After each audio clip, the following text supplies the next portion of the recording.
Film की शुरुआत में हमारा परिचय वियोला से होता है। वह एक उत्साही फुटबॉल खिलाड़ी है जो अपनी टीम की कप्तान भी है। दुर्भाग्यवश उसकी टीम को स्कूल से निकाल दिया जाता है क्योंकि अन्य खिलाड़ी अच्छा प्रदर्शन नहीं करते और टीम अधूरी है। वियोला सर्वश्रेष्ठ खिलाड़ी होने के बावजूद खेलना जारी रखने के दृढ़ संकल्प के साथ वियोला कोच के पास जाती है और लड़कों की टीम में शामिल होने का अनुरोध करती है। उसे अपने हुनर पर पूरा भरोसा है।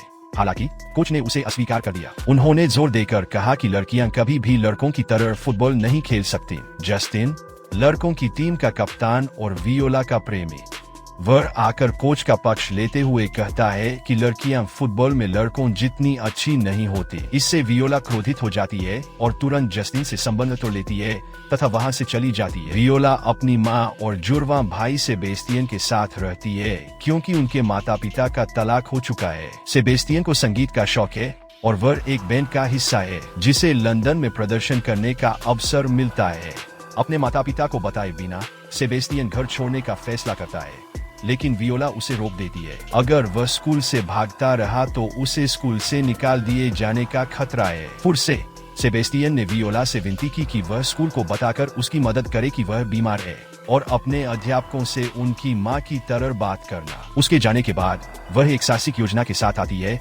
वह निर्णय लेती है कि सेबेस्टियन का भेष बदलकर उसके नए स्कूल में दाखिला लें और फुटबॉल टीम के लिए प्रयास करे। वह अपने दोस्त पॉल की मदद लेती है जो उसे सेबेस्टियन जैसा दिखने के लिए पूरी तरह तैयार कर देता है। वियोला सेबेस्टियन के नए स्कूल में पहुंचती है जहां उसे कोई नहीं जानता, लेकिन वह पकड़े जाने से घबराती है। पॉल उसे आश्वस्त करता है और अंदर जाने के लिए प्रोत्साहित करता है। लड़कों के छात्रावास में प्रवेश करते ही उसकी चिंता बढ़ जाती है और जल्दी से अपने कमरे में चली जाती है। वहां उसकी मुलाकात अपने रूममेट ड्यूक से होती है जो अगले दिन फुटबॉल टीम का कप्तान भी है। कोच सभी खिलाड़ियों को ट्रायल के लिए इकट्ठा करता है, लेकिन वियोला को संघर्ष करना पड़ता है और इतना अच्छा प्रदर्शन नहीं कर पाती कि वह शुरुआती लाइनअप में जगह बना सके, जिससे वह निराश हो जाती है। एक और चुनौती तब उत्पन्न होती है जब लड़के नहाने के लिए जाते हैं, लेकिन वियोला लड़की होने के कारण वह उनके साथ शामिल नहीं हो सकती, जिससे उसे अपना भेष बनाए रखने की चिंता रहती है। जब वह अपने अगले कदम पर विचार कर रही होती है तो कोच बीच में आकर उसे बताता है कि प्रिंसिपल सेबेस्टियन से मिलना चाहती है।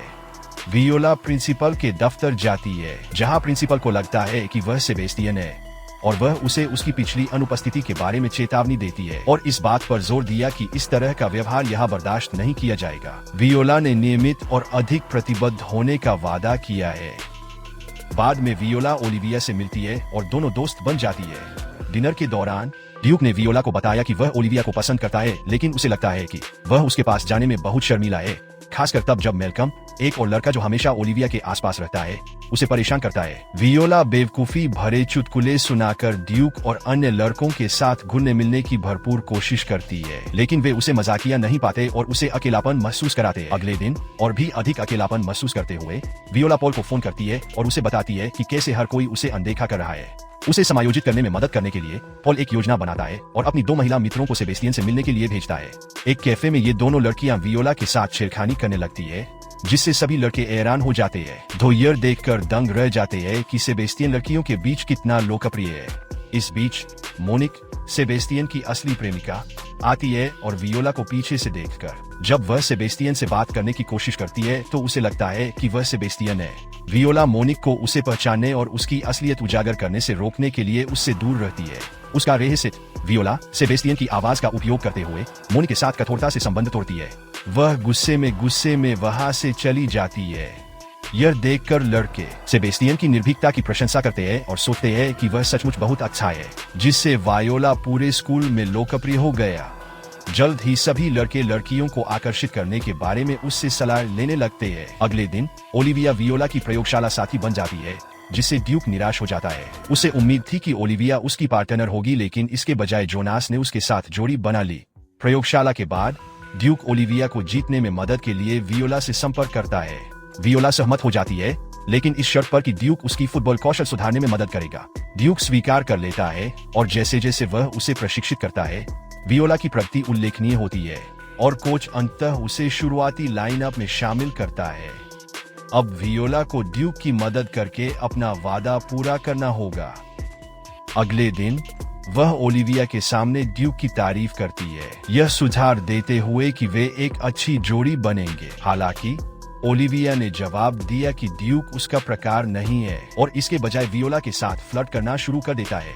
वियोला मजाकिया तौर पर ओलिविया को अस्वीकार कर देती है, जिसके कारण अंततः ओलिविया ड्यूक के साथ डेट पर जाने के लिए सहमत हो जाती है। उस रात वियोला उत्सुकता से ड्यूक को बताती है कि ओलिविया डेट के लिए सहमत हो गई है। उसकी माँ फोन करती है और उन्हें अगले दिन कार्निवल में आमंत्रित करती है। वह अपनी सहेलियों के साथ वहां जाती है, जहां मोनिक भी होती है। अपने परिधान बदलने के बाद वह अपनी माँ से मिलती है। चैरिटी किसिंग बूथ पर उसकी और ड्यूक की बारी आती है और वह उसे जोश से चूम लेती है, उसकी बढ़ती भावनाओं का संकेत देते हुए। तभी उसका पूर्व प्रेमी जस्टिन आता है और ड्यूक के साथ झगड़ा शुरू कर देता है। उस रात जब वह हॉस्टल वापस आती है तो लड़ाई छिड़ जाती है, जिसके कारण वह भाग जाती है। ड्यूक उससे पूछता है कि उसने कार्निवल क्यों छोड़ा। वह झूठ बोलती है, उसने कहा कि वह इसलिए भागी क्योंकि उसने मोनिक को देखा था। ड्यूक ने फिर बताया कि उसे चोट लगी थी। वह अपने पूर्व प्रेमी जस्टिन से झगड़ रही है और कबूल करती है कि वह उसकी बहन को पसंद करने लगा। वह इस बात से रोमांचित है क्योंकि उसके मन में भी ड्यूक के लिए भावनाएं विकसित हो रही है। वह उसे अपनी बहन के पीछे और भी अधिक जाने के लिए प्रोत्साहित करती है। अगले दिन ओलिविया यह सोचकर वियोला के साथ छेड़खानी करती है कि वह सेबेस्टियन है और स्वीकार करती है कि उसके मन में उसके लिए भावनाएं विकसित हो गई है। वियोला ने उसे ठुकरा दिया, इसलिए ओलिविया की दोस्त सुझाव है कि सेबेस्टियन को जीतने के लिए उसे इस सलाह को मानते हुए उसे ईर्ष्यालु बनाने की कोशिश करनी चाहिए। ओलिविया एक डेट का प्रबंध करती है और ड्यूक और वियोला दोनों को आमंत्रित करती है। धो यूनिस के साथ आता है। ओलिविया सेबेस्टियन में ईर्ष्या भड़काने के लिए ड्यूक के साथ फ्लर्ट करती है, लेकिन यह वियोला ही है जो वास्तव में ईर्ष्या महसूस करती है क्योंकि वह ड्यूक को पसंद करने लगी है। वियोला उठकर चली जाती है और ओलिविया गलती से यह मान लेती है कि सेबेस्टियन उससे ईर्ष्या कर रहा है। अगले दिन मेलकम संदेह के साथ प्रिंसिपल के पास जाता है। सेबेस्टियन वास्तव में एक लड़की है क्योंकि वह लड़कियों के सामने नहाने से बचता है, दूसरों की तरह व्यवहार करता है और शालीनता से कपड़े पहनता है। प्रिंसिपल को संदेह है, इसलिए मेलकम इसे साबित करने की कसम खाता है। इस बीच ओलिविया, वियोला और मोनिक एक पार्टी में जाते हैं जहां ओलिविया बताती है कि उसे यह पसंद है और ड्यूक को ईर्ष्यालु बनाने के लिए ही उसके साथ छेड़खानी कर रही है। यह सुनकर मोनिक लड़ाई शुरू कर देती है। वियोला इसे रोकने के लिए आगे आती है, लेकिन तीनों के बीच झगड़ा हो जाता है और उन सभी को पार्टी से बाहर निकाल दिया जाता है। उसी रात असली सेबेस्टियन लंदन से लौटता है और सीधे स्कूल जाता है। वियोला की हरकतों से अनजान ओलिविया सेबेस्टियन के सामने अपनी भावनाओं को स्वीकार करती है और उसे चूम लेती है, जिसे ड्यूक देख लेता है और वह गुस्से में वहां से चला जाता है। मोनिक को सेबेस्टियन से एक ध्वनि संदेश प्राप्त होता है जिसमें बताया गया है कि वह लंदन गया है और अपेक्षा से एक दिन पहले वापस आ जाएगा। समय रेखा को समझते हुए मोनिक पूछती है कि सेबेस्टियन होने का नाटक कौन कर रहा था, यह जानने के लिए कि वह उसके छात्रावास में जाती है। वियोला कमरे में प्रवेश करती है और ड्यूक अभी भी गुस्से में उसका सामना करता है। उस पर आरोप लगाया कि वह जानता है कि वह ओलिविया को पसंद करता है, फिर भी उसे चूम रहा है। जैसे ही मोनिक सेबेस्टियन की तलाश में आती है, ड्यूक वियोला को कमरे से बाहर फेंक देता है। ड्यूक उसे बताता है कि सेबेस्टियन वहां नहीं है और गलती से उसे वियोला का हाथ थमा देता है। फोन को सेबेस्टियन का समय कर मेलकम ने मोनिक से मुलाकात की और जब जस्टिन वियोला के फोन पर कॉल करता है तो उन दोनों को पता चलता है कि वियोला स्कूल में सेबेस्टियन का रूप धारण कर रही है। इस बीच वियोला यूनिस के कमरे में जाती है और सो जाती है। बाद में जब ड्यूक सो जाता है, असली सेबेस्टियन कमरे में आता है और वह भी सो जाता है। अगली सुबह फुटबॉल मैच है और खिलाड़ी सेबेस्टियन को जगाते हैं, जो इस बात को लेकर उलझन में है कि वह टीम में कैसे आ गया, खासकर क्योंकि वह फुटबॉल खेलना नहीं जानता। उसी समय मेलकम और मोनिक ने प्रिंसिपल को साबित कर दिया कि वियोला सेबेस्टियन होने का नाटक कर रही है। जब तक वियोला जागती है, मैच शुरू हो चुका है और वह मैदान पर पहुंचती है और देखती है कि उसकी जगह सेबेस्टियन खेल रहा है। वह खराब प्रदर्शन कर रहा है, जिसके कारण टीम हार रही है। उनके माता पिता भी खेल देखने के लिए मौजूद है। मैच के दौरान प्रिंसिपल खेल रोक देते हैं और सभी को यह बता देती है कि सेबेस्टियन वास्तव में एक लड़की है। इसके विपरीत साबित करने के लिए सेबेस्टियन भीड़ के सामने अपने शॉर्ट्स उतार देता है, यह दिखाते हुए कि वह एक लड़का है। ब्रेक के दौरान वियोला सेबेस्टियन से मिलती है और बताती है। वे कपड़े बदलते हैं और हाफ टाइम के बाद वियोला खेल पर कब्जा कर लेती है। ड्यूक अभी भी उससे नाराज है, गेंद पास करने से इनकार करता है।